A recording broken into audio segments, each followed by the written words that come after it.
Yes, this is a microphone, but you are a loudspeaker. Welcome to I Think Therefore I Slam. My name is Andrew. In preparation for season 2, I had myself a little trawl around the internet looking for guests, looking for the movers and shakers, the people who were putting out interesting work, and that is where I found today's guests. My guest today is an Australian poet, writer, and animal-assisted therapist. And she creates content under her handle, The Fate of Seeds. Sarah Elizabeth Clark, welcome to the show. Hi, thank you for having me. No worries, no worries. Before the show, I was just admiring the jewelry collection and the clothes collection behind you. There's quite a variety there. Yeah, this is the best way I can explain this is that like when I posted this on the Autistic Women's Australian Forum, like immediately the other autistic women that also have what we would call the style version of autism was like, yes, I can see that your special interest is style. I know it won't be fashion, it will be style. It will be to do with specific colors, shapes and textures. And I was like, yeah, thank you. That makes me feel really seen. Good. You know, you seem to put a lot of deliberation and effort into when you're sharing your content. You're often, pairing different colors and things. So I guess it comes in handy to have variety and to have all that choice. Yeah, it does. That's more recent. That's been like a nice side effect of already being like this. It's like, I was like, it helps me make friends because out in public, people will be like, I like how you matched that. And then I'll know their brain works like mine because I'll be like, yeah, do you see how it's the exact same shade of red though? Very good. Very good. Well, Sarah, we're all keen to hear some of your work. You're going to share your first piece with us. Absolutely. Let's see how I go with this because I haven't read aloud like live in a hot second. I only ever really love other ghosts, weirdos and wanderers because I'm not sick in the ether or out yonder, so why can't we come and go as we please? No pain, only ease and curiosity, no presumptuous parameters to dim our luminosity. I am out to protect all your whims and wins. We'll be fine as long as you never project or predict your own problems onto mine. And if you try to make me your only thing, you'll soon find I'm better suited to being nothing. Pedestals are boring prisons. I'm seeking somebody loyal, not a royal pain in my ass. And I do like clever, but you're not my type if you were ever top of the class. I crave commitment without entanglement. Another soul seeking a semblance of spiritual enlightenment.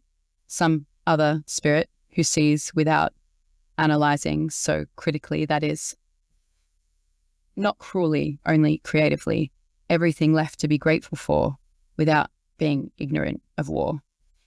I'd need an equal who doesn't think that means they know me better than I.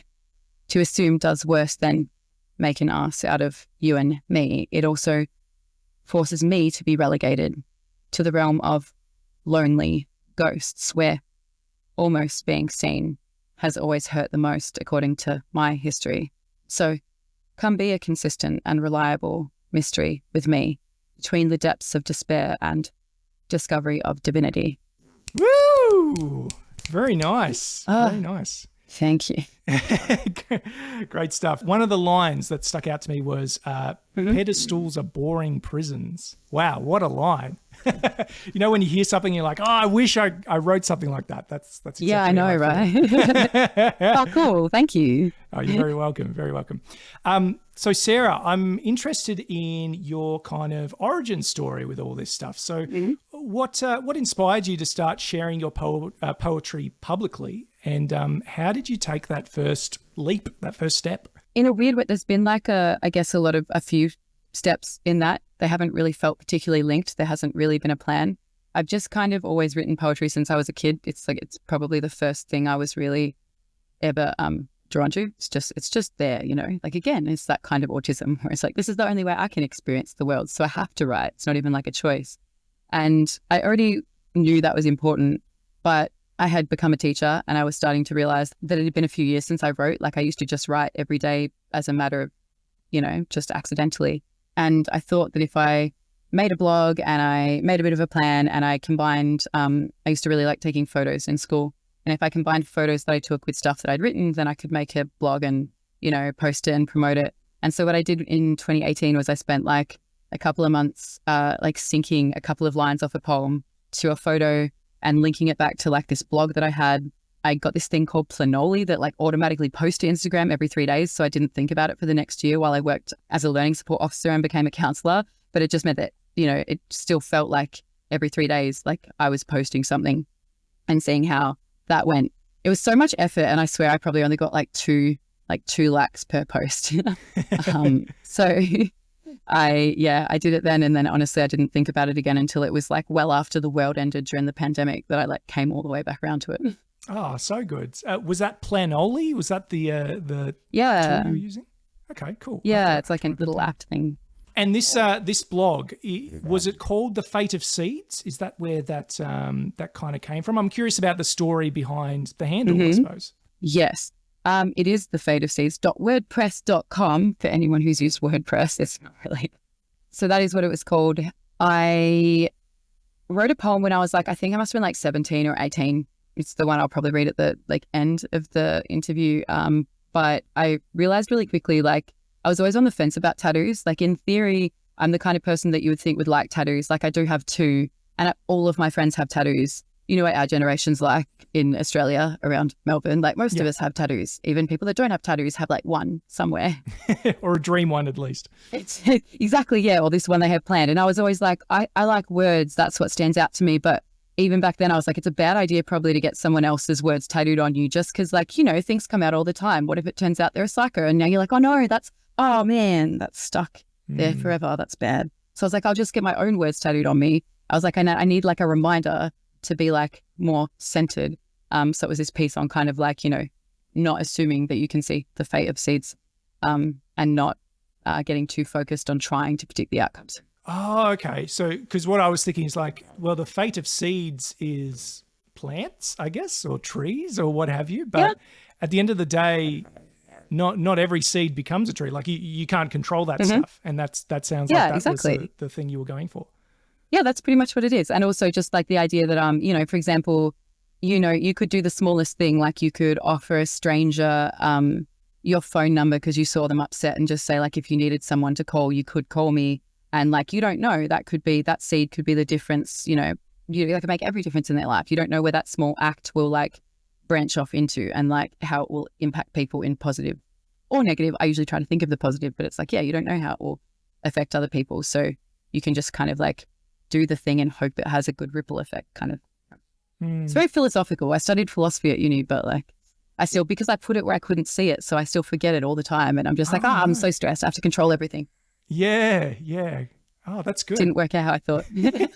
That's good. I don't know if you know the comedian Anna Akana. She was in Melbourne recently and I went to see her. And she, part of her story is that she lost her sister at a young age, and she actually spends part of this comedy show, which was very funny, actually recounting the story of going in to see her in hospital after she'd passed. And she talks about this hospital volunteer, not a doctor, not a nurse, but a hospital volunteer who followed her family into the room and just like held her while she was grieving.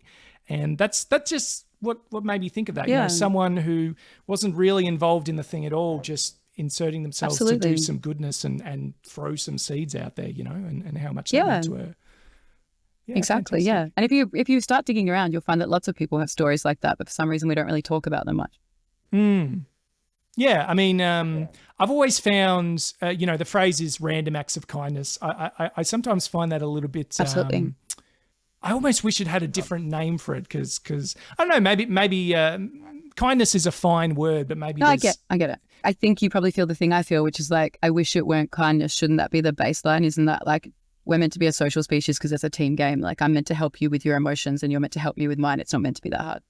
Extremely well said. It's not being kind, it's being human. Yeah, good. And it doesn't have to be so random when it's a way of being anyway, I suppose. It's just like exactly. Yeah, exactly. Okay. I want to know, in your process of sharing your content, have you had any memorable interactions with your audience that kind of affirmed the impact of your work? Because you have built a following, and a lot of people say, never look at the comments or whatever, and there's some wisdom to that. But what are some of the more positive things that have come out of throwing those seeds out? Do you know what? The more positive things are the interesting thing, because I mean, I think that we all know what it's like to post things publicly on the internet. And as you said, just don't read the comments. But a couple of cool things did actually happen. So around the time that it kind of like all blew up, I was like very much in a transitional phase in my life. And around the same time, or when it first blew up, I had a woman from Brisbane contact me and be like, hey, I just think we're going through the same thing. And I know it's really weird to just like message a stranger online and be like, do you want to be friends? But I think like you're the kind of person I want to be friends with. And I also had this guy from Ireland be like, I'm not trying to be creepy or anything, which was different because most of the guys who were messaging me were being creepy. But he was like, I just really I like what you say. And I too was recently diagnosed with ADHD, and like your stuff like spoke to me, and it's just cool. And I had already kind of been stalking him for reasons because I'd noticed he was looking at all of my photos on my story. And so then when I saw that he'd messaged me, I was like, it couldn't hurt to reply to this one Irish dude, could it? And so then I became friends with both of them. I just started chatting to the chick from Brisbane and the guy from Ireland. And the chick from Brisbane, even like a month later, was like, I have to come down to Melbourne for some stuff. Like, were you serious? Could I like stay at your house and meet you? And I was like, sure, yeah, let's do that. And so she came and we had a great time. We're friends now. And, you know, same with the Irish guy. We've been pen pals for like 10 months, I guess. So it was really, yeah, it was cool. I was like, I'm just going to take a chance this week. Oh, it was right before my birthday last year. Oh, that's good to hear, you know, when it goes well and it goes right. I was just writing a little blog post for my patrons. If anyone's listening, join Patreon and you can also get access to the exclusive blog.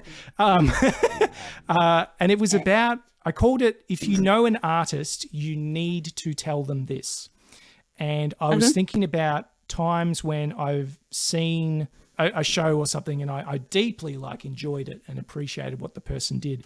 And that person was, you know, hanging out in the atrium after the show, talking to people.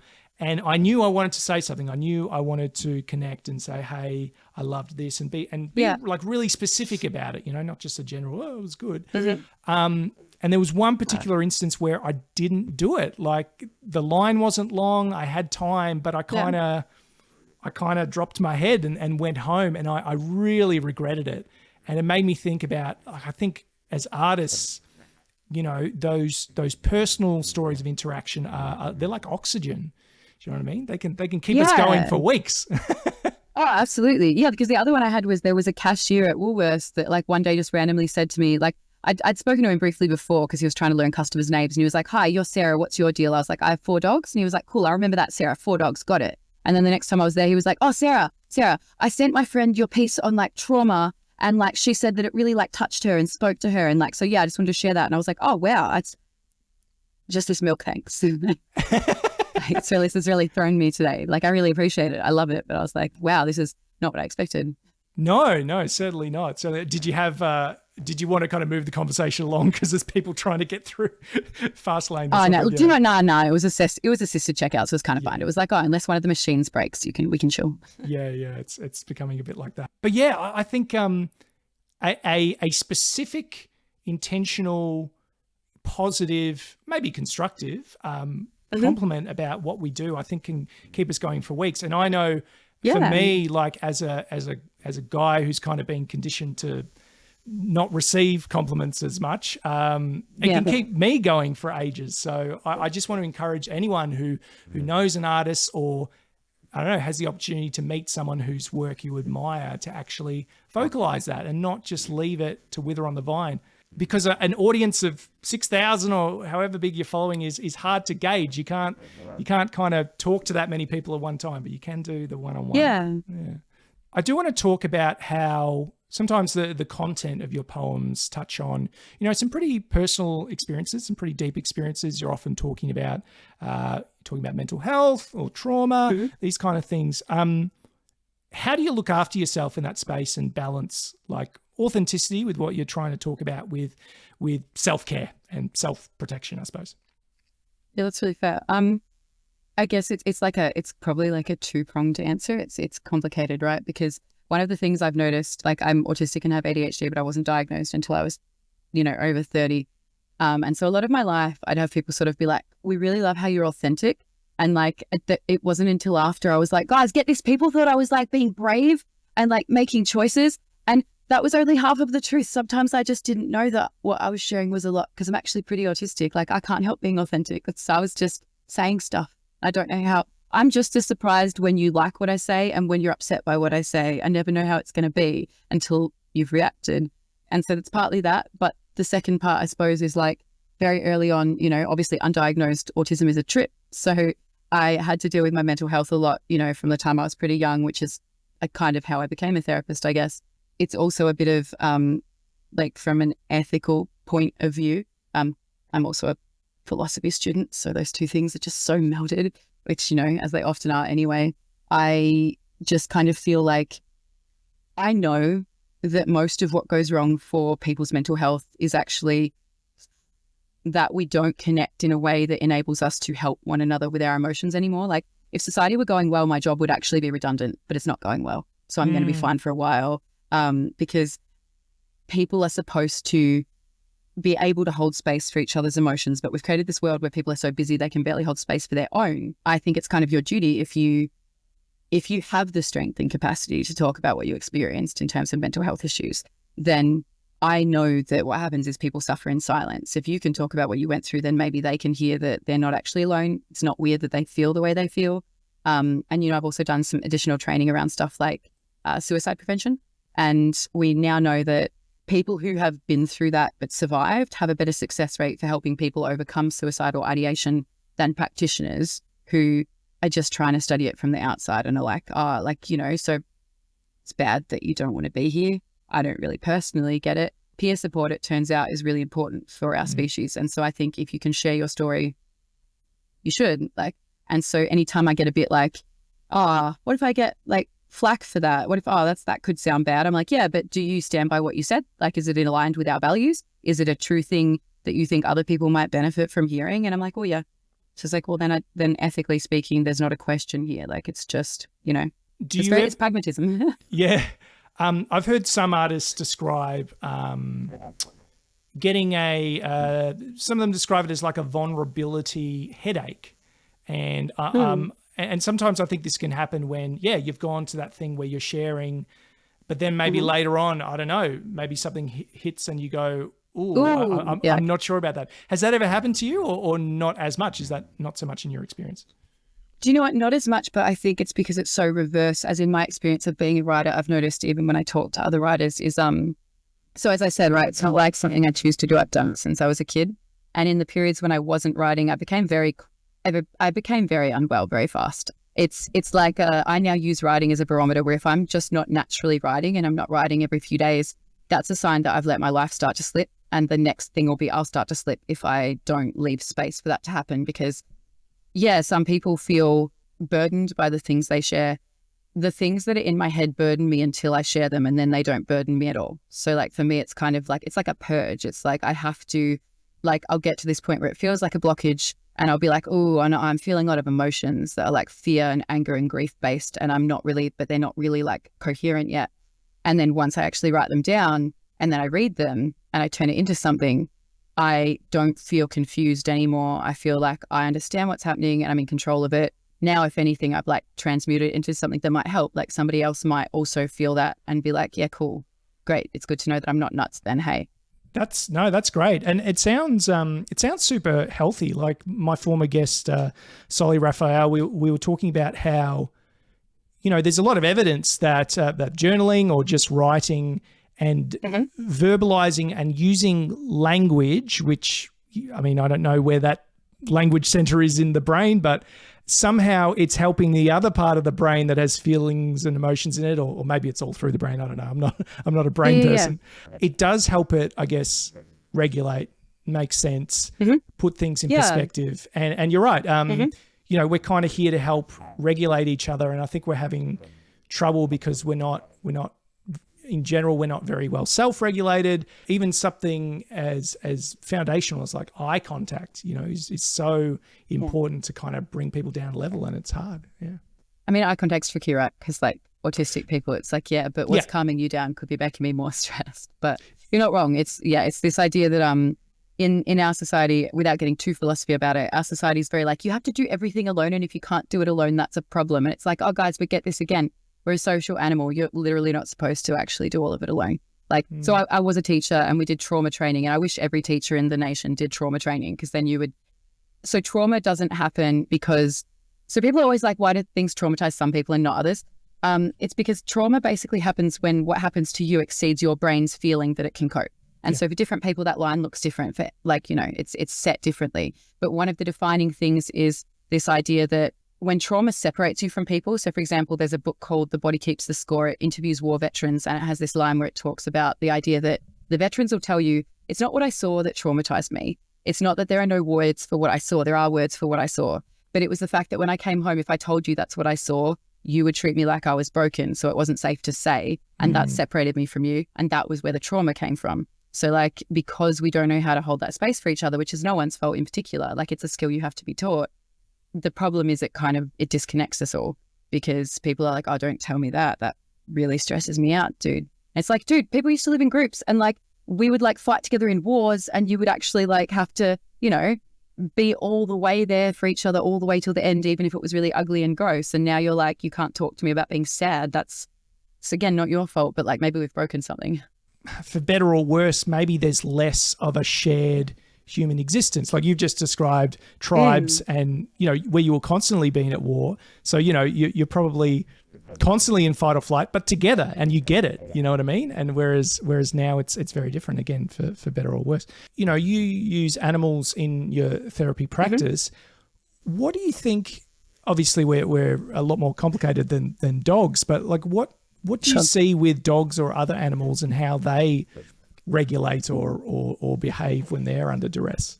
I mean, it's interesting because dogs are a good example in terms of being a social animal, are similar to us, wherein they obviously don't like each other indiscriminately. Anyone who's had a reactive dog will be able to tell you that. But to the ones they kind of, I guess, have an agreement or an exchange with, they're really bonded, they're really loyal, they function better with each other the way that we do. Part of what you get taught to do as an animal-assisted therapist is help people understand things that, if, for example, you come to me and you want to tell me about how you and your sister or, in this story, you're probably kids, because I normally work with parents and their kids, but like you and your sister aren't getting along and, but that's hard to talk about. And like, maybe if I just say, oh, why don't you get along with Charlie? You'll be like, I do get along with Charlie. That's not a problem. But if instead as a therapist, I do something like go, oh, look, when my kids, the dogs, Lestat and Shenanigan, the Griddles, are not getting along, sometimes it's because they're just so opposite that like they need different things at different times. And, and that can sometimes help people go, oh, they're not talking about me and my sister and how we're opposite and we fight. She's talking about the dogs. And so like, this is what I think they should do in that situation. Or they'll say something really insightful that'll sort of be like, maybe Lestat feels like this, that makes you realize they identify with Lestat. So, working with animals can sometimes help people step out of themselves. I mean, it can go either way, right? Some people are like, well, I'm not an animal, so I don't get the point you're making. Yeah. And it doesn't work with them. But the ones it works for will be like, oh, well, I can see how if that's true for them, that's probably also true for me. I work with mostly neurodivergent people though. So the research is kind of designed around us, I guess, in a way, in this one area. It's not usually, but for animal assisted therapy stuff, it's.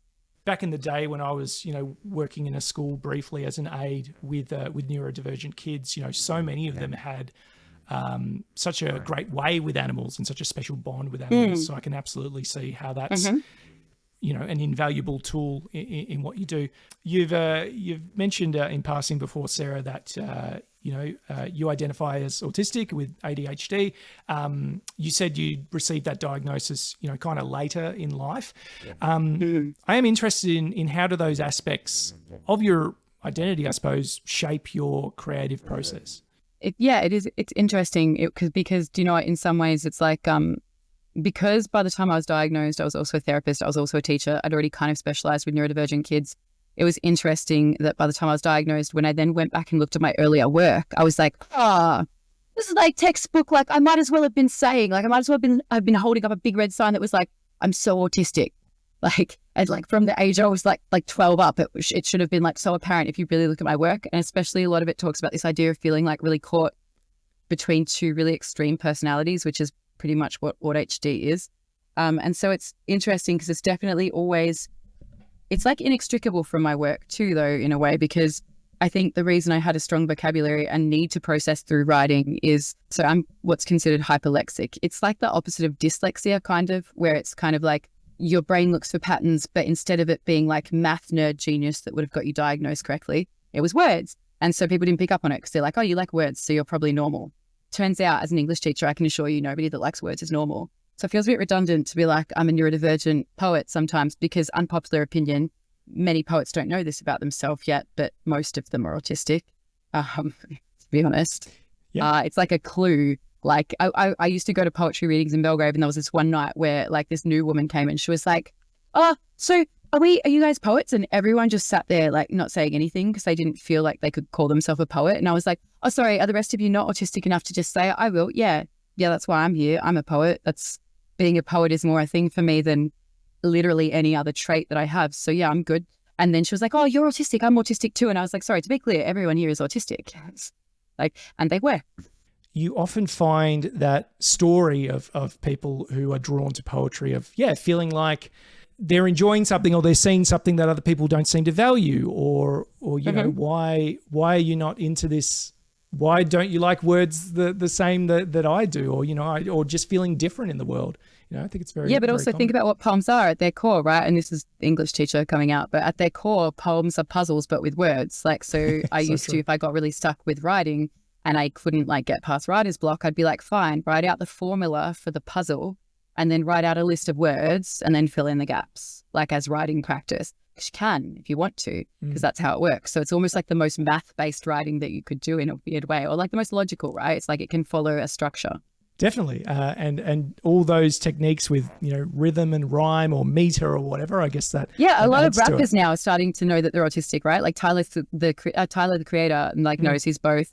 Eminem is sometimes like, I'm definitely Asperger's. It's like, yeah, no shit, Eminem. I learned much about my brain when I read you talk about your brain, and I was like, same. Eminem said that if he doesn't write for too long, he just loses his mind. And that was the first time I considered that. I was like, oh, you might be sick because you're not writing anymore. Like that might be a problem for you. And I was like, yeah, that sounds right. And then Kanye West apparently came out and was like, I was autistic. And I was like, no, but I knew that from his rhythm and flow. Like I knew that from many of his lyrics. Did other people not know that? Yeah. His style interest and the rapping was, Time to drop, 10 more albums, Eminem. Come on. You know, we want you to be your best.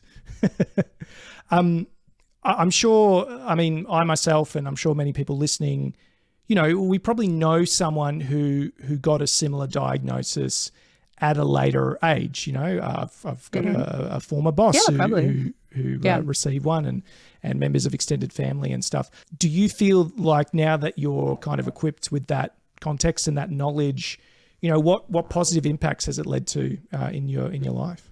Like many late diagnosed neurodivergents, I was like in and out of therapy from the time I was 15 until I was 30. It was like I'm a therapist because my therapist would be like, you're doing all the things, buddy. You were just gold star all the way. We don't really get why you're not fine. Like in theory, you're sleeping well, you're eating well, you're exercising, you're doing the stuff, you're doing the activities. I'm so sorry. This doesn't seem to be working. Keep going. And so it was like, we could never work out why I couldn't get off this roundabout. And that's the thing, right? I always used to say like diagnosis only matters, because sometimes people will get very like, why do you need a diagnosis? It's like, do you know what? As a therapist, to be clear, the DSM, which is how you get diagnosed with anything, is still actually just a book full of whatever the current rich white dudes who are in charge of medicine and psychiatry in America have decided is how we can categorize people, right? So it's useful and it's not, but it matters if it changes the treatment. And as someone who was in and out of therapy because we were missing the gaps where it was like, I don't get why this isn't working for 15 years. And all my specialists were also like, we don't either. The difference is once you have the right data and then you can pursue the right treatment, like I haven't needed to go back to therapy in 3 years. If I get sad, I write. And before that, it was like, I'm so sad, I can't write.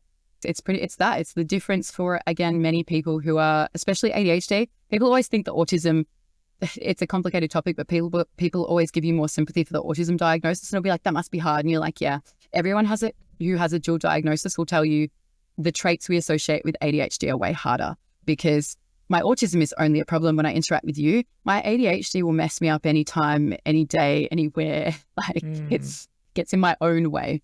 So yeah, but knowing, and you can't deal with ADHD until you know. Like there were things that the things that I didn't get were the things that as soon as I got that I had ADHD, I was like, oh my God, that's what my friends meant. I'm trying to listen, but I don't remember what they say. And that's why I feel so guilty and they're so angry. And like I cried. I had to cry and be like, I wasn't trying to be difficult, but I was the worst. And then I was able to see it though and be like, all right, cool. I can work on that now that I can see what that is. But before it was impossible. And like, again, even the therapists were like, why aren't you better? So you saying that contrast of like, ADHD, yeah, it doesn't need that other party, that social aspect to be so challenging. Exactly, yeah. It's something you kind of No. carry everywhere. Do you think Yeah, exactly. do you think factors like this, like just generally speaking, do you think they get quote unquote missed a lot in women just because they tend to present differently? Yeah, they did for us. Like, it was only really around, I don't know when you were born, but I was born in the 90s. That was around the first time they started to describe that, what they used to call Asperger's, which is now like what they would call low supports need autism, which is a complicated and controversial term, but that's the best label right now. They only just then, around the time I was born, started to be like, oh, by the way, in girls, this will look so different. And it was only actually in 2013, so 12 years ago, that you could even be diagnosed with autism and ADHD in Australia, even though they co-occur at a rate of, we know that for 80% of autistics, they do have ADHD. For 50% of ADHDs, they are autistic. And I think the only reason that gap exists is all autistics are fine with being told they have ADHD. Not all people with ADHD are fine with being told they're also autistic. Oh, okay. Why do you think that is? There's a different stigma. It really depends like what group you're from. So as a teacher, right, I can tell you that in a more intellectual academic family, an ADHD diagnosis is something that's like not on the table, because they think it means something along the lines of not being very smart, maybe being a bit into criminal behavior or like risky behavior, or things they don't associate with their families. Whereas for most people, they have this idea that to be autistic has these really negative connotations, and you're definitely going to seem a certain way.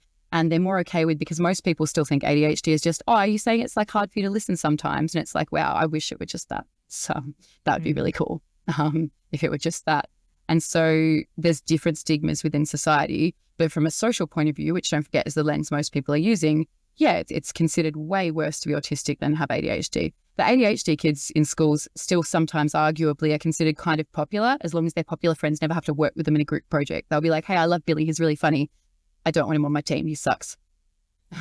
But they're quite mean still about the autistic kids, unfortunately. It's like one of the things I had to pick them up a lot on. Like as a teacher, I'd be like, buddy, did you just say that kid was acting autistic? Can I get you to define that? Because to remind you, I'm autistic. And then they're like, wait, don't really know what to say, miss. Shuts them up straight away. Them up straight but away. ADHD makes them bond. I'll just drop it in if I'm like, guys, I'm pretty sure I have ADHD. And they'll be like, oh, really, miss? Why? And I'm like, well, one time I locked my keys in the car while it was still running. Right. Thank you for breaking that down, Sarah. I felt like I learned a lot through that kind of breakdown. Great. Thank you. Yeah, because I guess that's what I get paid for. That's my job now. Yeah. Just in general, like I'm fascinated by people and the width of experience that we're all having. Absolutely. I think it's time for piece number 2. All right, I'm going to give this a go. All right, here we go. A guy I guess I respect said, I waste my talent writing about my ex, and my employers said they wish I wouldn't spend so much time writing about sex. And a sea of strangers on the internet seemed to think the themes of my prose might suggest I was stuck in the past, processing endlessly and a bit depressed. But I confess, the truth is I was busy being an uninformed citizen and an inadequate friend, though an apparently compassionate therapist, as if taking on other people's political stress and frustrations could circumvent my obligations to deal with how the very same fears make me feel. So when I finally check back into the newsreel again, imagine my disappointment. The country is back in bed with big men who use murder drones against little children, and we are still discussing how to stop women being killed by people who knew or pursued them. And public education is still understaffed and underfunded. The public health system is still collapsing in slow motion. And people like me can still forget about the dream of being a homeowner or even a steady and secure renter. And sure, they are slowing the climb of student debt, but not in a way that is actually useful as of yet.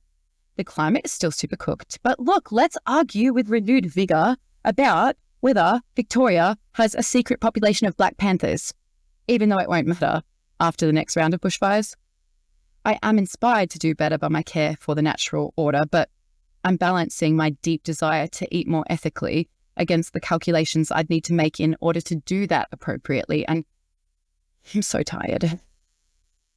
I don't have the stomach for a nightly serving of the world's worst abuse and poison. No wonder I couldn't stay plugged in when I was stuck in my own horrific equivalent of Alice's Wonderland. And boy, oh boy, there was certainly no joy down that rabbit hole.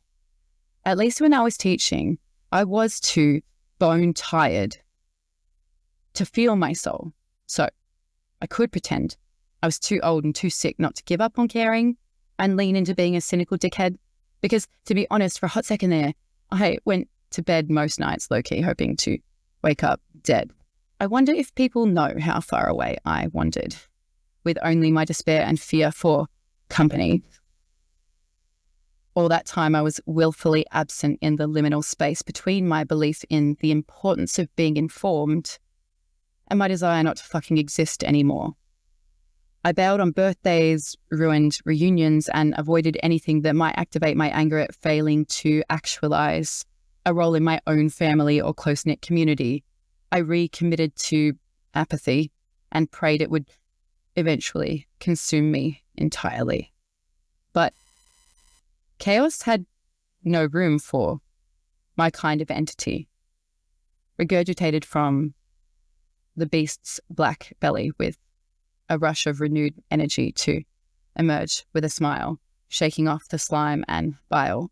Sorry, I know I've been gone for the longest while and I've missed so much of what's been mentioned, but I'm finally ready, awake, and able to pay attention. Very nice. Well, I'm going to go out on a limb, Sarah, and say that I think your committee was onto something in terms of picking that one as their favourite. I think it ticked some important boxes about things that we're all experiencing in the the political and the social realm, but also intertwined it with what sounds like a very personal narrative and a personal story. So that was great. What really shocked me actually was I always thought that so when I used to have to study poetry, I used to not get other poets yet. I really needed to know I was autistic. I used to not get Sylvia Plath. And the second I realized I was autistic, I was like, oh, Sylvia Plath was autistic. I get her work now. Oh my God, that's what I needed to understand it. But I used to be a bit I don't care about your experience of being on country Victoria, being a milking girl and how you felt about your dad. That's a bit personal, isn't it? Write poetry that we can all connect to. I don't care about your personal experience. So I was really shocked that when I started being I can't tell if this is poetry or just a prose journal diary entry, that was the stuff that people really liked. I was really? This is what you're into? Wow, okay. I'm shocked. Were there any other, famous writers that it kind of clicked for you? Look, I mean, it's a lot of them, dude. It's the behavioral stuff. So I work with this kid and we have this thing that we call ND bingo, which is it's stuff that wouldn't get you diagnosed, but if there's too many things on ND bingo, you're obviously one of us. One that a lot of people like us will use is if you're out in public and you're wearing over-the-ear headphones, it's it's a point in that favor.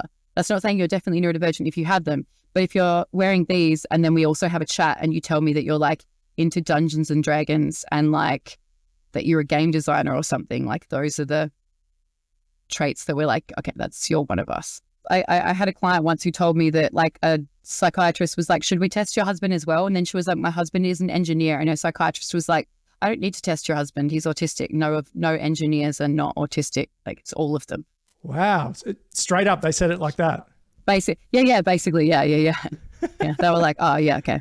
Wow. Don't worry about it. That's phenomenal. Yeah. Very good. I know because one of my best friends is that. And every now and then she'll be I'm not autistic. I'm just an engineer. And I'm yeah, well, she's no, I'm just traumatized from being a refugee in the Bosnian War. And I'm yeah, but that wouldn't make you an engineer, would it? Generally speaking, I think neurodivergence is a great gift to the world, and I think it should be recognized as such and not demonized and not misunderstood and not carried on about the way that the student in the yard did, which was not appropriate behavior. Well, do you know what it is though, right? Because I don't want to invalidate people that find it disabling, because obviously within context and some people find it very disabling. But what I've noticed is it's basically and again, so you asked me earlier how being an animal assisted therapist impacts my view of people and stuff, right? Well, what I've noticed is because I've been trained to think about people as a social animal, I look at it and I go, is this behavior normal for this social animal? yes, right? So anyone who's worked with groups of animals will tell you that you can get the same animal, but like some of them are different, right? Guinea pigs are a really good example. So guinea pigs are one of the animals I work with as an animal assisted therapist. Guinea pigs are really interesting because they're so social that if you don't have a friend for them, they might just stop eating and die. But they're very different, and some of them are bossy and some of them are nervous, and they don't like to share anything at all. They're like, I need you here, but don't touch my bed ever.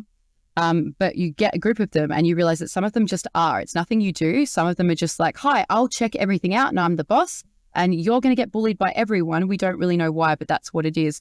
And the distribution is just there. I used to breed them as a kid. So I used to have an aviary full of like 20 of them. And so like you get to see all these dynamics, but we're the same, right? So like what function does a sensitive animal like that's more high strung or more agitated or whatever? Monkeys have it, wolves have it, horses have it. Any group animal has that distribution. So what function does it serve? Well, what it serves in us is that hypersensitivity, as far as I can see, means that for whatever reason, we seem to end up... Do you play video games? Yeah. So the way I explain it to a lot of parents is it's like, if you imagine we're all playing a video game, and the people who designed The Sims got this really well. It's absurd, but it's almost like, you know how sometimes there's a skill tree and you get to choose what you put points into? Yep. People who are neurotypical, just if we have 100 points and 10 skills, maybe they put 10 points into everything. So they're not really good or bad at anything. And neurodivergent people tend to be, again, they're a sensitive animal and they seem to have gone for like what I call a min-max strategy, where it's like, I put nothing into that and I put 20 into that. So I'm really good at that. But if I have to answer this letter, I'm going to need help. And it's like, and that's fine in a society that facilitates that. But we're living in a society that tries to make specialists into generalists. So it's really difficult for that to transfer. So it's really difficult in this society to be really gifted, for example, at something and be like, I'm really good at this one thing, but also I will need a lot of support in areas that you guys will never get, that you'll be like, that shouldn't be hard. Why is that hard? And it's like, I don't know, but is it mean when I ask you why you can't write an essay in an hour?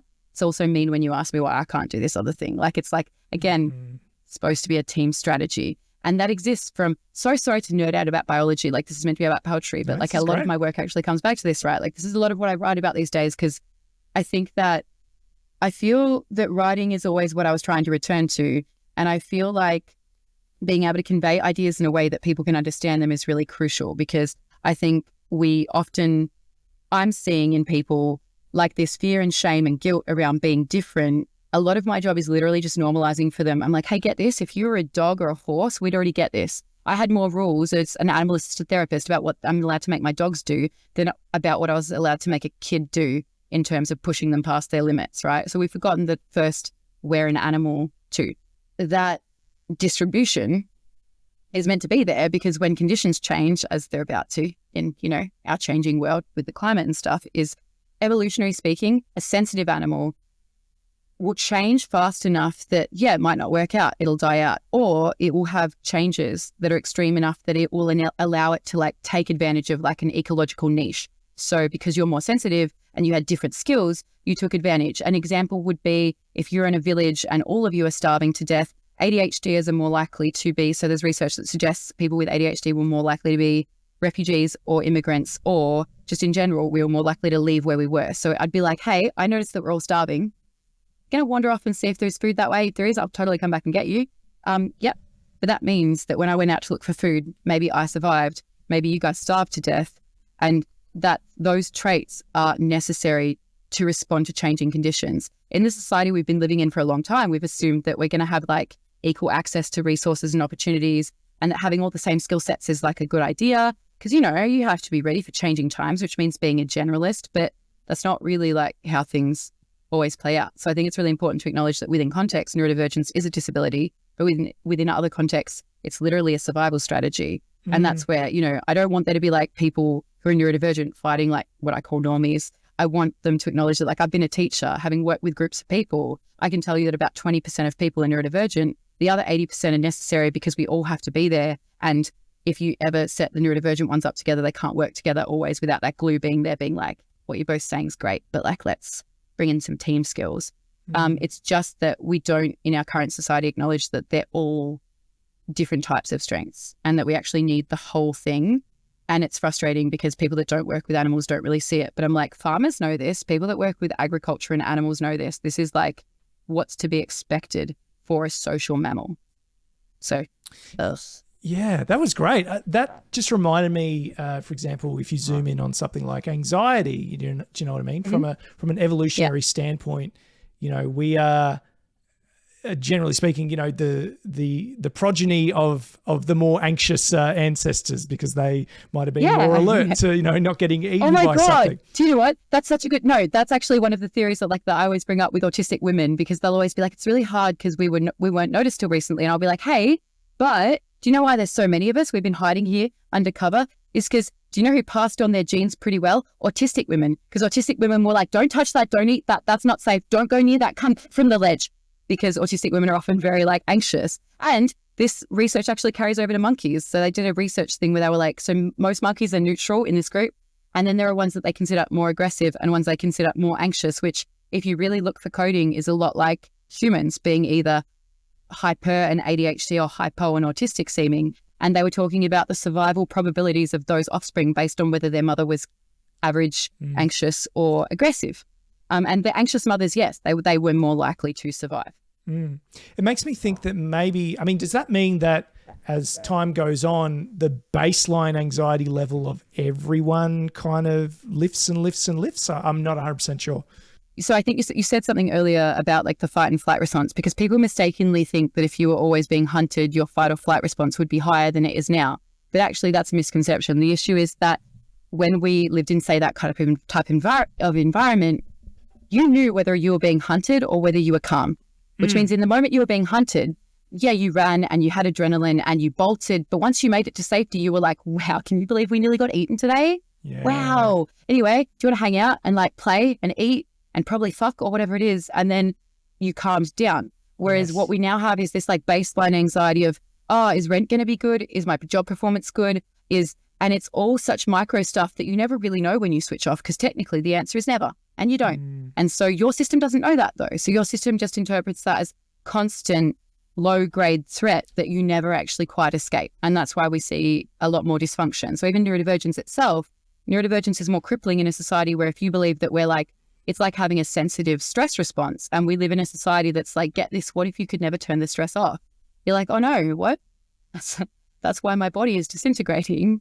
We're like the canaries in the coal mine. We can't handle that much stress. To be clear, as a therapist, no one's handling the stress. It's just that the neurodivergents reach this point first where they're like, I can't pretend I can handle the stress anymore. Yeah, you're right. Tribal times, your circle of influence or your circle of exposure was so small and precise. And so, you knew that if you heard a call at night, that's danger or whatever. And so you're right. You had times where it's engaging all of the senses and all of the information around us, everything's okay now, calm down. Whereas now, of course, with globalization, there's all this shit happening around the world, which has nothing to do with me or you necessarily, because of the way our brains try and make meaning, we think it does. So, whether you want to talk about the US election or conflict in Gaza or whatever, it all feels so pertinent. And maybe it's not a cure-all, but maybe this is why everyone's talking about mindfulness and, being aware of where you're kind of shining the beam. And I don't know, I feel like I need more skills to be able to look away from the car crash, but it's hard when everyone wants to put a fucking car crash up against my eyes 24 hours. I'm sure you can relate to some of this. Yeah. It's what a lot of people are struggling with. Again, half of my job is validating to people that they're not imagining that things are grim. They're like, I've been watching the news and I'm pretty distressed. Am I just anxious? I'm like, no, the news is distressing. Things aren't good. We all feel that. Let's talk about strategies to exist even though that's what's happening. It's okay. You should feel distressed. And also don't forget, you said it is or isn't affecting you. I think the problem is it is affecting you. What happens in those elections because of the way the world is structured actually will impact your life. It's just that you have no control over it. It doesn't really matter what you think of the US election. You're not a citizen. So you're going to have to ride out whatever the consequence of that is on our, political system, but it's not a direct amount of control. And I think that's really hard for people to sit with. Fear is the mind killer, as House Atreides says. But it is though, right? Is that from Dune? Yeah. But it is and it really gets in the way of creativity, right? Nobody creates. There's this controversial concept called the Maslow's hierarchy of needs, and people debate about to what extent it applies in what areas. But the crux of it is like, basically nobody creates and makes the best of themselves from a place of fear. It's just not possible. Like fear is a survival emotion. You can't evolve from a place of just pure survival. Yeah. Wow. What a fascinating deep dive into therapeutic concepts. I really enjoyed that, Sarah. Before we set up this interview, I was seeing some of your content, Sarah, and I was like, I don't think I've seen Sarah like at an open mic in Melbourne anywhere or whatever. And I wanted to talk more about, I think your work would be really welcomed in like wider spoken word community, and also, your presence and your way of thinking and everything about you, really. And I want to know, have you ever performed at live events? And if not, is it something that you would consider? Look, absolutely. So very, I think earlier you asked like how my diagnosis impacted me moving forward. So there's this thing with ADHD where quite often you kind of like might know you have a really strong reaction to rejection, but you won't necessarily be able to describe what that is. So it wasn't really till like after I was diagnosed and I understood that concept that I understood how often I'd avoided things that might feel competitive because I didn't think I could handle that like sense of rejection. Because like the thing is, like I said, like poetry is something I always did. So what if I find out I'm not actually that good at it? For me, if that's the thing that makes me feel like whole, and then I go to like an event and I find out I'm not well received, like how would I cope? But the cool thing is like what I actually found out is because of that thought process, right? I'd never actually thought of poetry. It sounds really silly, but because poetry can be written almost like as a puzzle and as like an intellectual, like literature exercise, not necessarily as something to be spoken and performed, I hadn't really made the connection until I started going to live poetry readings in Belgrave. And then like I was there and that was the first time that I was like, oh, I thought I didn't like other poets' work. It turns out I just really needed to see this. Like I needed to see like live spoken word performance poetry. I really like this. I just don't want to study boring 18th century bullshit. I was like, this is just, this speaks to me though. And that was like, so I did actually start going, but unfortunately all the like poetry events in my area closed down. And a lot of what holds me back is I live in the hills. I have a chronic illness. The travel is the thing that gets me. So like I don't go to a lot of things, but we are hoping to restart something in like Upper Gully, in which case like I'll be helping out with like co-hosting that. So that would be really cool. I'm really pushing for that. Like I have two friends that I'm being like buddies. They're both called Tom or Thomas. So I think it's funny because I'm always like, Tom, Thomas, either of you, both of you. Anyway, guys, need you to get this up like going for me again because I want to go to poetry. On the note of kind of what's next for you, Sarah, what is next? Do you see yourself just continuing to write and share and what you've been doing so consistently for so long? I mean, like I would assume so. In that, like, so look, there were many things I got well for in terms of it's difficult. I don't know if anyone's ever said this, but it's really difficult to like have to quit your career and leave what you thought was the love of your life at the same time. So, I was very like, I'm really going to have to like pick a thing to do next and like really focus on a reason. And outside of, being like, objectively, my dog's my world and they need like a better life than I was providing. I was like, you need to go back to writing. Like writing's like, I mean, what else is there? I've been saying to friends recently that it doesn't, because I don't mean it like arrogantly. Like, so it's like, as an English teacher, I grew up being told I was really gifted at writing, which is not the same as being good at teaching English, by the way. The problem was they were like, you can write, so do you want to teach English? And I was like, no, because I don't know why I can do it. I can't show you how to do it. Like, really. It's not the same thing. It's witchcraft for me too. Exactly, right? I can teach you about psychology or food or something that I've learned, style, if you like, dog stuff, but not writing, because writing has always felt like, look, it's either working or it's not. So it does not feel like my gift. I don't feel ownership of it. Sometimes I'll read something I've wrote and I'll be like, wow, my muses were working overtime that day. Cause like, that's cool. But not like, I feel proud of myself way, more like as if I did that. Wow, look at me go.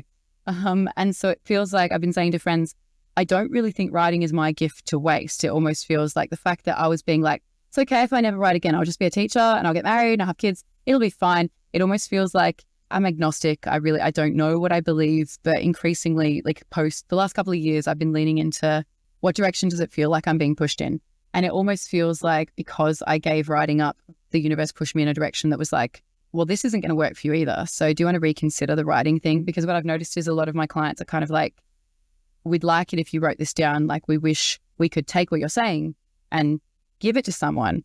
because what you're saying makes sense when you say it, and it's how I feel, but I don't know how to put that into words. And so it doesn't feel like my gift to waste. It feels like what I'm trying to do with my life now is just be well enough and make enough money by doing counseling, which means I only, I can work a number of hours that still enables me to write without burning out, because I feel like I will be doing my highest good for people, whether that's through poetry or through writing about the stuff I've learned as a therapist, if I can give that back to other people. And that feels like what I'm supposed to be doing. So like everything I'm doing at the moment is very focused on like, how can I live my life in a way where writing won't be this like secret thing I have to squeeze in. It will be more like, if I only have to work 15 hours a week or whatever, then my life is set up in a way where I can spend 15 or 20 hours a week doing unpaid writing work. That's fine, because that's what I want to be doing. I got well focusing on, you'll never write again if you don't get well. Like what I've noticed is if you stay in this job and you stay in this marriage, like it will be silent forever inside your head. And that's what used to upset me. So like a lot of writers talk about the torture of like not being able to write, but it wasn't until I was in my mid-20s that I'd ever had that. It used to be like turning on a tap. It was just always available. And it wasn't until it was gone. Like at first you don't even realize it's a problem, because everybody tells you that like, that's supposed to happen. You're meant to grow up. Like you're meant to forget your dreams. You're meant to like, don't worry about it. Like, sure, everyone had dreams. They don't really, by the way. Not like that. Not everyone wants to be a writer is how I'd put it. As an English teacher, I can tell you that actually most people don't want to be a writer. If you want to be a writer, you should get yourself checked for autism, actually. It should have been a big clue.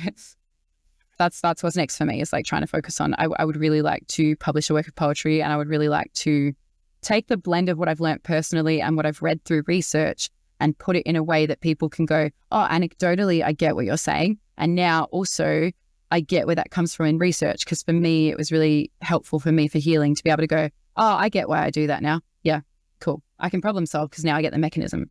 So there's a real intentionality to finding the balance of what you want to, chase down that dream, I suppose. Yeah, absolutely. It's like, it's just, I'm like, as long as I'm writing, and as long as, even when bad things happen now, right? That's why the work always gets so personal, because I'll be like, how do you feel about how those dalliances went romantically at the weekend? And I'll be like, kind of mid, but is the art going to be good? I'm like, yeah. And I was like, then I don't mind it. It'll be cool. Yeah, it's art through adversity. As long as I wrote something cool out of this, then it's okay that was garbage. It's the ultimate ends justify the means, I suppose. But yeah, basically. Basically. Very good.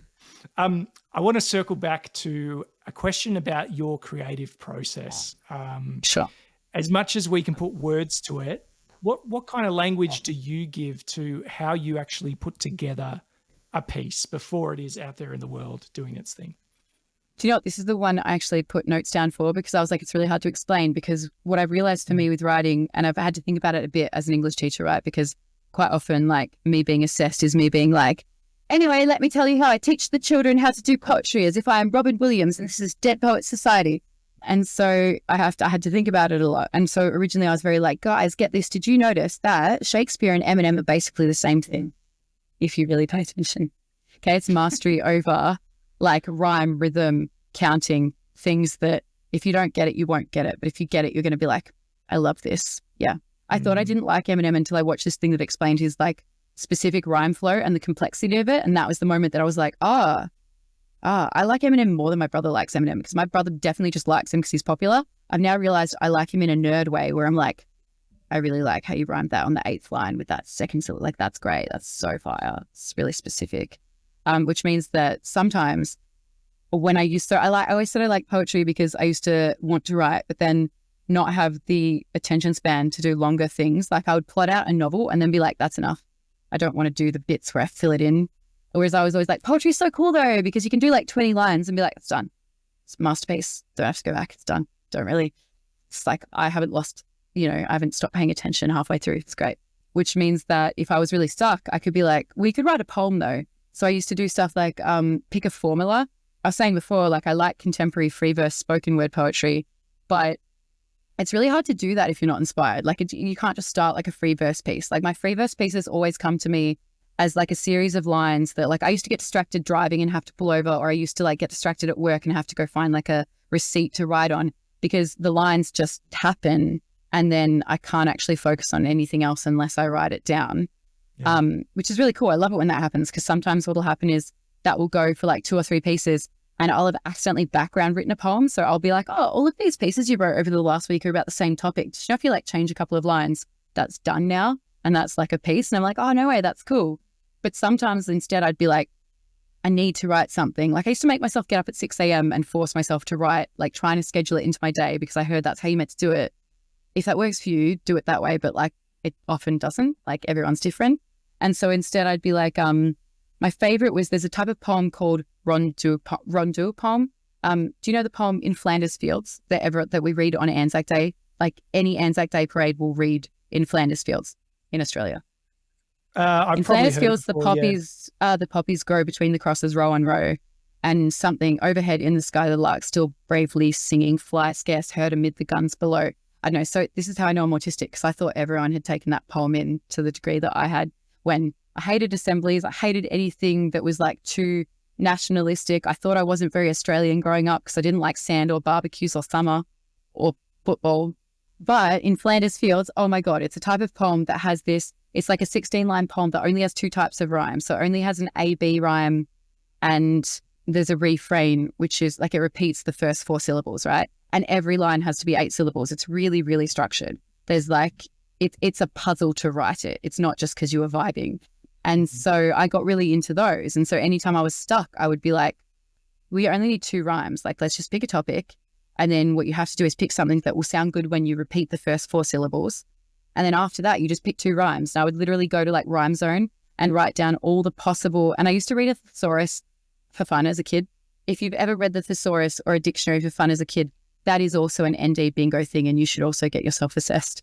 But I did. And so I'd be like, I'll list all these words. And then by reading the words, I'd be like, oh, yeah, I reckon I could link those together. Like I can see how those match the theme. And it would be like putting it in, right? So you get to this point where you're like, I get what I'm trying to say. Has to be 8 syllables. Cool. I'll think about how many ways I could structure this sentence to do it. And that meant that if I was forcing myself to write, I could still do something. To be clear, that's never how my best work is written, but like I can make myself do it. So it's not my favorite way to write, but it's how I do, for example, teach people to write. Like as a teacher, I'll be like, look, if you're not getting it creatively or in an inspired way, you can give this a go. Because the more you do that, right, what took me a long time to understand is everything you write doesn't have to be the best. That's what art or anything is. It's like, or even as an athlete, every run you go for won't be your record-breaking run, but like doing it anyway is what helps you get better the next time. And it makes it more like, the more I force myself to practice, the more in my downtime, in the in-between states, my brain does that thing I hope it does, which is the bit where it just writes it for me. And then I can just fill in the gaps and be like people, for a while when I was like getting a lot of attention, people were like, oh, how do you write like 4 things in the last 2 days? And I was like, it's without intention. I haven't been able to do anything else. I sat here and wrote these for 3 hours today because my brain was just doing that. But like, you know, so I can't direct it. You can just lean into it, I guess. I say now that if I just leave space in my life for the writing to happen, it will. So I can use it as a barometer where it's like, if I am at a place where I'm having to force myself to write, then that means I've let my life get so unbalanced that I'm at risk of getting sick again. Like I need to, if it's not happening naturally, it's because my life is getting too chaotic. Yeah. So it needs, like you said, it's the barometer, and it needs to have space for it to happen in the best way.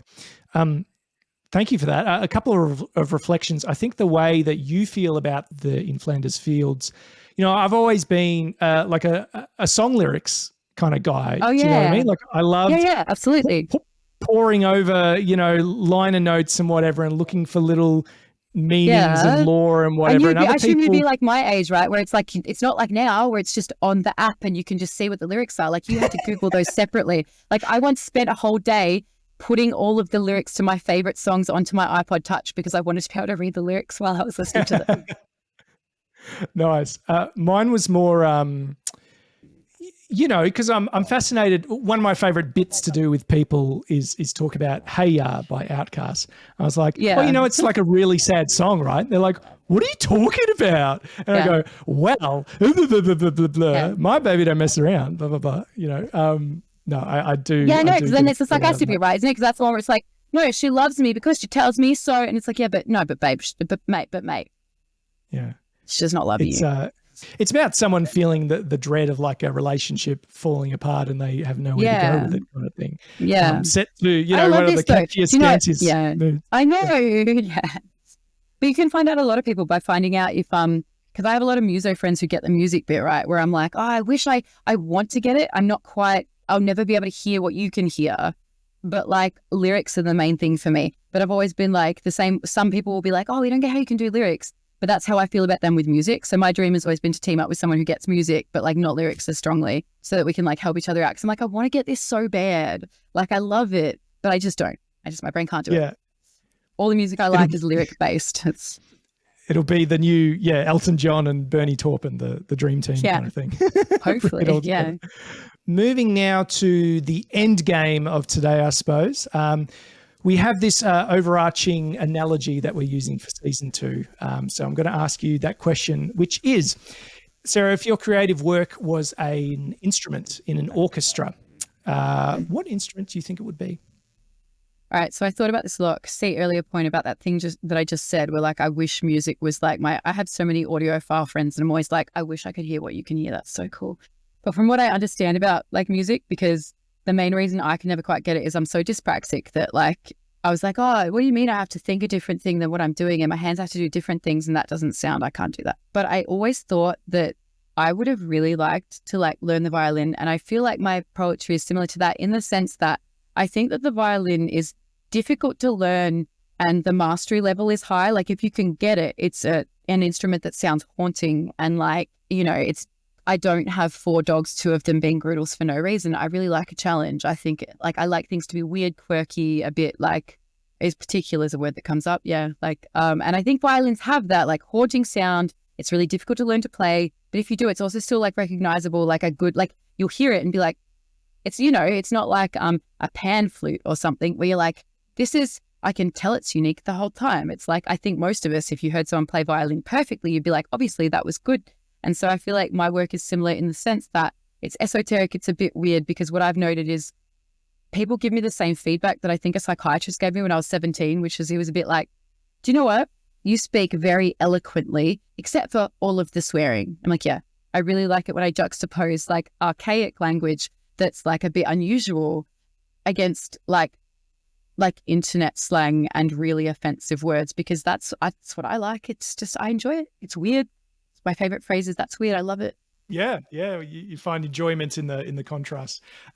Yeah. Violin. All right. We haven't had a violin in this season 2 orchestra yet. So that's I that's say a great that choice. like I say that with the full acknowledgement that I'm like, again, see earlier point about like, don't ask me about the particular sounds. All of my audiophile friends are like, I don't get it. But my thing's food. So instead I'll be like, well, you know how you can hear all the separate notes? I can be like, remember this chicken that we ate 3 years ago at that one restaurant that needed more ginger? And other people are like, no, that's be me. Amazing. Like anyway. And people, I feel like there's new things being done with the violin still, as in, you know, whatever was happening 25 years ago with that group Bond, and then, you know, someone like a Lindsay Sterling who's kind of, you know, brought choreography and like stagecraft into violin playing and stuff like that, or those guys who were doing the cover of Thunderstruck on the cellos. That was also pretty cool. So there's still plenty to be done with the humble violin. I hope so. I'm sure it'll backfire on me. I always said if I have kids, I hope they play violin or piano, but I'm sure they'll play violin and it'll be awful. I wonder if there's any orchestra out there that has like a keytar. That'd be cool. Throw that in there. Yeah, sure. Moving on to the segment that we call the segment that is shamelessly stolen from Diary of a CEO. Thank you, Stephen Bartlett. You've received a question from my last guest. And the question is from Dimitri Manabat. Do you find it more important to create out of habit or inspiration? At this one, I thought about it a lot. So because it's both, right? So I think as I was alluding to earlier, the work that I do that is just from inspiration is always better. I've never forced myself to write something and then been like, yeah, this is one of my favorite pieces. Like it'll be like, okay, that's fine. It's good. It's a good effort given how you felt or whatever. But at the same time, I feel like when I used to just wait for inspiration, in some ways that was like what made me blind to the fact that, you know, it creeps up on you. And I've talked to a lot of artists who feel the same way, right? So like musicians or people who sketch or paint or whatever, where if you like don't pay attention and you also don't set side of time aside for it, and you just go, oh yeah, I'll paint, write, draw, whatever it is when I'm feeling inspired, it'll suddenly be like 3, 5, 8 years, and you'll be like, I haven't felt inspired in a long time.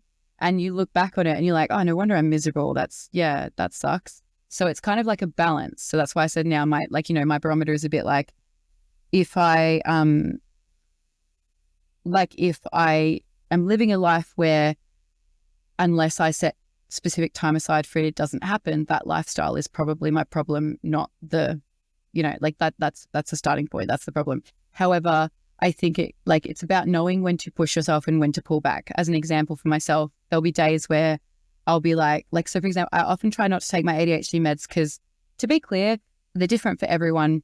I can't function without mine in the sense that I have inattentive ADHD. So one of the big clues was I used to fall asleep at the traffic lights driving, even though I slept 10 hours a night, exercised in the morning, ate really well. Again, that's why my doctors were like, we just don't get it, buddy. You should be better than this. And I was like, oh, So for me, right, I try to not take it all the time. It's not always good for you, but I do need it sometimes. And creatively, some people will be like, oh, my meds make me not creative. For me, it got to the point where I was prescribed them because the doctor was like, I've noticed that you're saying you can't be creative anymore and you'd be doing better if you could be. So sometimes you should take it, even if the only reason to take it is so you can write. And that means I'm always walking this line between should I rest today? Or if I'm really close to being able to write, should I take my meds even though I could be resting? And I kind of have to make that decision day by day. So there's some days where I'm like, it would be more beneficial. For example, I might be like, I haven't written in a week and I'm starting to feel weird about some stuff that happened. It doesn't make sense to me. It would probably be better if I took my meds instead of resting and I worked through whatever this is. Because once I've worked through whatever this is, it'll be better for me and the work will probably be good. As I said, art through adversity, and it'll be done, versus times when I have to be like, hey, don't force it. If the inspiration isn't there, it's okay if you just leave this line for a few days. It's okay if all you came up with was these 4 lines. And sometimes if I leave it, those are the ones that come back around. And later in the week, I'll write something where I'm like, oh, this weirdly matches what I wrote earlier. I might as well just sync them up. So I hope it's not too convoluted to say that, as annoying as it is, right? It's both. If this is what matters to you, you have to leave the space for it to happen. And sometimes you will have to double down and be like, I might as well do it today.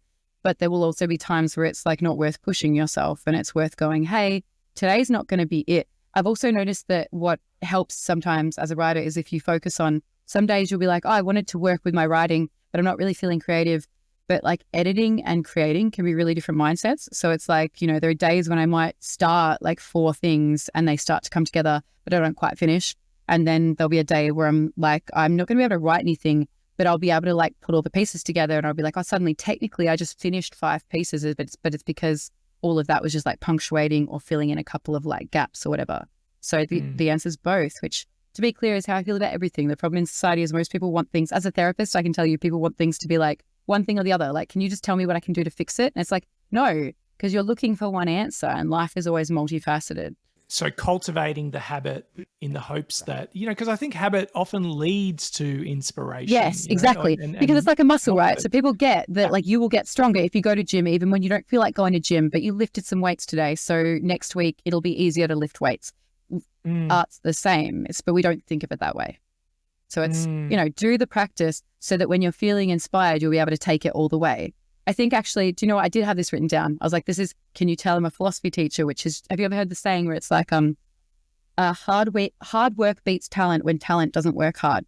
And we say that as a way to remind people that if you don't actually put in effort, it doesn't really matter whether or not you're good.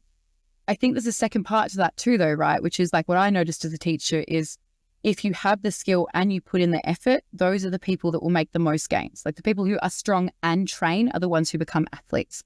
The ones who, like the arts and are good at the arts are usually the ones who end up pursuing the arts. It's not enough to have one. You really do actually have to be I spec'd into what I was good at. Do you know what? There's a concept called Taoism. Taoism is a philosophy and a religion that posits essentially, it's this concept of what they call effortless striving, which is not to say you shouldn't put effort in, but anytime you're putting too much effort in, you should ask if that's the right path for you. What's right for you should feel like an amount of effort that you want to do, that feels right, that feels natural, not something you're working against the current to achieve.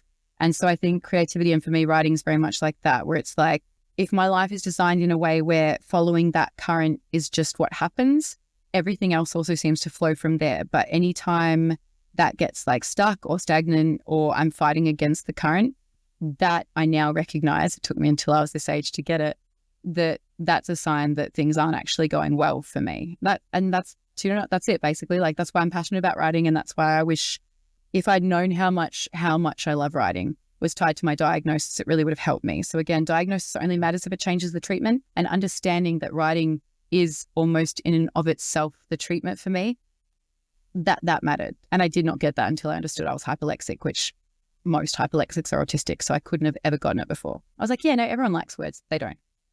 If you're ever like, hey, do you have favorite words? Normies will be like, what? And then autistics will be like, anyway, my favorite word is opulent. I also like ostentatious. Anyway, here's my list of my 15 favorite words. Why are you looking at me like that? Like, we talk about luck, when someone has some creative breakthrough. Yeah, Again, I think there's ways to position yourself for luck / inspiration by working muscle, by habit. Yeah. Well, you have to leave yourself open for it, right? Like, whereas if you're like working yourself to the bone every day and you crawl home and then go to sleep, you don't even really leave room for luck. Because what's luck? Luck is, I had an extra bit of energy or an extra 10 minutes. So I went down to the store and maybe I got prompted by something I saw at the store and that's what made me write. Or maybe I met someone who encouraged me to come to a poetry reading and maybe that's what inspired me. But you had to leave room for that interaction to happen. I remembered from earlier your comparison of like poems and novels, and how, you can get to the end point and the end game of a novel of a poem much quicker. Whereas, a novel and writing like a novel outline almost being more satisfying than actually doing a novel, because it's all potential. Do you know what I mean? And there's something there's something very enticing about potential and theory crafting, if that's the word for it. It's a very different ball game once you're in there, working away at whatever the thing is. So yeah. Yeah, absolutely. Although I must admit, I'm a bit of a hypocrite in this regard, because when I was younger, I used to be like, because I only ever wrote my feelings based off like my feelings, right? So even when I studied poetry at university, I think I only got like an 80 in my scores. The tutor was like, really great raw emotions, no technique. He's not actually wrong. I was so unmedicated that I hadn't even read the back of the book where you got more information about techniques. I didn't realize most people weren't just like writing what they felt as they said it. That is like one way to write.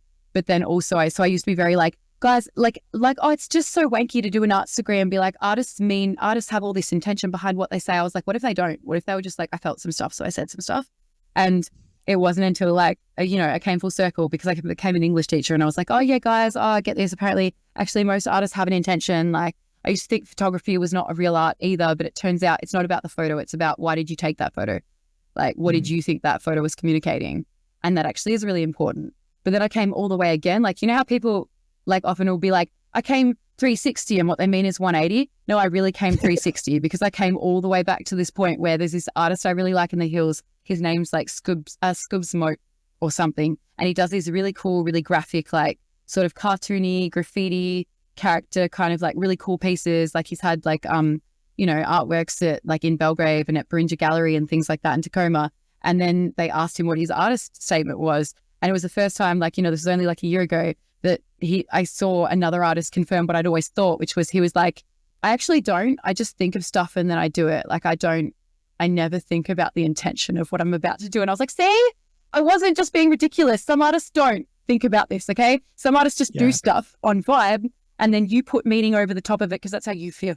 So it must be just a spectrum between like extreme deliberation, like paralyzing, oh God, how do I make sure everyone gets what I'm trying to say or comes away with the right message, all the way through to like, I don't even know what this means. And this doesn't even belong to me anymore. I find it really interesting to like, one of my favorite things has been finding out like how different people come to the same place, but like what their process for that is. Sarah, you have the responsibility now of leaving a question for my next guest, not knowing who they may be. What did you have? You give the world your words freely, but what do they give you in return? What does the world give you in return? That's the question. What do the words give you in return? So it's like, like, because people are often kind of like, like, it's like, for example, I have colleagues be like, oh, it's cool how you're good at this poetry bullshit that you do. I hope that works out for you and that you can monetize it. And I'm like, I'll get this. What if it's not about monetizing it though? Like, I just want to know that somebody heard what I said and we felt the same thing, and that's it. Like, that's as simple as it is. So one of the reasons I looked down on writing for so long, even though I was doing a writing degree, is that like society is so like, oh yeah, but so is that paying the bills or, and I think that's not really the point though. I think the point is, okay, my first ever writing lecture. So I did a writing degree. The first ever lecture I went to, I'm like both mad and happy that it opened with this, because I think it gave me a really weird lens that took a really long time to come back to 360 and actually pay off and be like a good thing for me, which was that he just said straight up, hey, if you can do something other than writing and be happy, do it. And me as like a pragmatic 19-year-old who thought I was a capitalist at the time was like, oh, I should probably not take writing too seriously. Hey, like I should start thinking already about like, what could I do instead? Because I probably could do something else and be happy, right? Maybe. But it turned out I couldn't. I tried and it made me so miserable because I stopped writing, and then I was actually not okay. And it was almost like, I think I actually did write some pieces that were basically on the concept of being like, it's almost like writing is my mistress. And I've had to like crawl to her after being like, so that marriage did not work out. Yeah, that was bad for me. And I'm so sorry that I just wasn't with you the whole time. And maybe I should have just been a beatnik always. Well, that is a hell of a question for the next guest. So I'm sure we'll enjoy digging into that. Sarah, if people want to find out more about you, follow your work, follow your content, where should they head? At the moment, like, so the Fate of Seeds at Instagram is like where I'm the most regular. If you want to troll through work that I was doing when I was much younger, it's the Fate of Seeds at WordPress, the Fate of Seeds.wordpress.com. But yeah, at the moment, the Fate of Seeds is the main place, although my name will be Elizabeth on the Fate of Seeds. Very good. This has been such a fascinating conversation, Sarah. I've really enjoyed it. You've got one more piece you're going to leave us with before we say goodbye. I'll leave that to you. Sure. So I originally was going to open with this, but then because of the question about where the handle came from, I was like, there's no point reading it and then explaining it. So I'll just do it at the end. But this is much more, okay. Again, I mean this with like the least amount of arrogance possible. This is probably the piece that, again, this is the one I have tattooed on me. This is the one that it always comes back to. This is the one though that, like, in the weirdest way, I don't feel attached to it. I know I wrote it when I was 17, and it was not until I was an English teacher and working with 17-year-olds that I looked at it and was like, like for the age I was, this is unsettling. Like I would now be like, that's ungodly. What deal with the devil did you make, child, to be able to do that? But I don't think I can barely write like this again now. Like it's formulaic and, I don't know, it's just got a calm vibe that I'm really shocked I was able to access as a teenager, actually. So hopefully you guys feel the same way. So yeah. I cannot imagine where this leads. I cannot envision what is ahead. I cannot foresee the fate of seeds on the road I walk to bed. I can never speak of knowing the payment for my deeds or where I may be going. I cannot foresee the fate of seeds. I'd like to think I'm spinning gold, trailing along fate's silver thread, whilst I may look back when I am old. I cannot envision what is ahead. I've set myself ambition for the fulfillment of my needs. However, based on the condition, I cannot foresee the fate of seeds. There may yet be good reasons for the thoughts within my head that travel like the seasons on the road I walk to bed. And that's it. But actually, can I like leave you with like the funniest thing that have happened to me as a writer? It's based off this poem. So sure. When I got this tattoo, I was all of 19 and I was like, guys, I'm going to get my own words tattooed on me. I'm an adult. I ended a 3-year relationship today and I'm going to go get a piercing and get a tattoo and like dye my hair black. It was a whole thing. And I was like, that's a good choice that I can make. And so I did. And I went down with my friend to Williamstown. She's like my new uni friend. And she was like, I know a cool tattoo parlor. Come get that tattoo. And I was like, fine. Yeah, whatever. Let's do that. And we went down there and we told the guy what my line was. I cannot foresee the fate of seeds. And he was like, all right, cool. I've written this down. So you both said you're writing students. Can you look at this? Is this spelt correctly? We both looked at it and we were like, yeah. And then he put it on me. And then we went home and it turns out I had apparently never written the word foresee into like a spell checker for some reason. And I don't know. Normally, I'm really good at spelling, but this was obviously a word I was not familiar with. And so I got home and I was in her bed and we were chilling. And I was like, Tess, why does this have like a yellow line under it? Like, says here that 4C has an E between the R and the S. And it does. And I was like, yo, Tess. I can't be, we're doing a writing degree. I can't have a tattoo that's spelt incorrectly on me. Luckily, the tattoo artist had like left enough of a gap that we called them back in the morning and we're like, can we talk to you? And we explained the situation. We were like, can we come back in? And they were like, yeah. And they managed to squeeze an E in. And yeah, I tell people that all the time. I'm like, guys, get this. Oh man, it's almost the worst thing I've ever done. It's your own version of no regrets or whatever. But yeah, exactly. I also got a Monroe piercing and they were like, yo, don't drink this weekend. But I was 19 and going through a breakup. So anyway, I did and it got infected and that was probably a good choice. Oh, wow. What a classic. Thank you so much, Sarah Elizabeth Clark, for sharing your experience and your stories. More power to you. You know, I would really hope to see, you know, Upper Gully pop back up on the spoken word map. Hopefully. Yes. Yeah. But thank you so much for thinking with us and slamming with us. Great. Thank you so much.